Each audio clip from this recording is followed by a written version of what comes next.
Hello and welcome back to White Collar Woker. So what are we talking about today? We're talking about our favourite publication, The Guardian, and how they get economics wrong.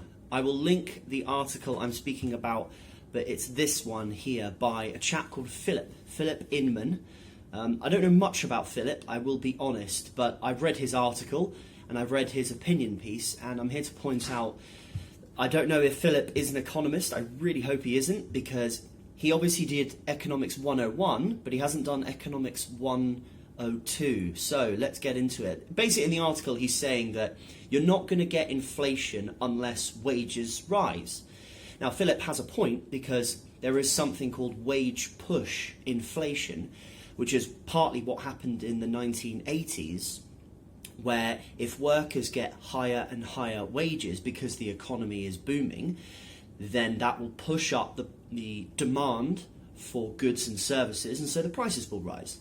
Okay, Phillip, yes, that is one way you can get inflation, but Phillip is saying that we will not get inflation next year unless wages rise.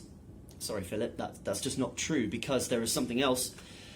Let's do Economics 101, supply and demand. What if there is the demand stays the same for goods and services, but the supply goes down? Well, you get an increase in prices. So if there's a supply shock next year, for example, if there's 5,000 trucks waiting to cross the French border and no supplies can get in because the borders are closed, I think that's going to push up inflation, because the demand is still there.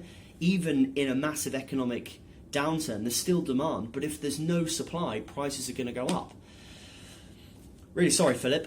That's Economics 102. I hope you enjoyed the class. I hope he's watching. He's probably not.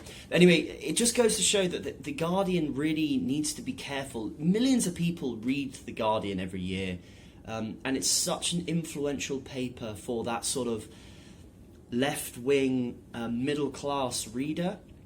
And there are so many examples of where what they're saying is just not true. Some of it is hysterical.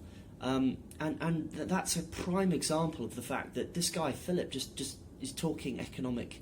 He's not talking economic sense. You don't just get inflation from wage push. You also get supply shocks. I mean, for example, in the 1980s, the Iranian Revolution was part of the reason why there was an economic energy crisis. It was called the energy crisis of, I think it was 1973 and 1978. There were two energy years where the price of oil skyrocketed because of a crisis of supply shock because of the Iranian Revolution. And bear in mind that at the time America wasn't a massive exporter of oil. So there's an example of history of where a supply shock meant that there was an inflation, because if the price of oil goes up, the price of everything goes up. So anyway, a little thought of the day that The Guardian can't do economics, but there's no surprise there. Please like and subscribe, and we'll see you guys next time. Bye-bye.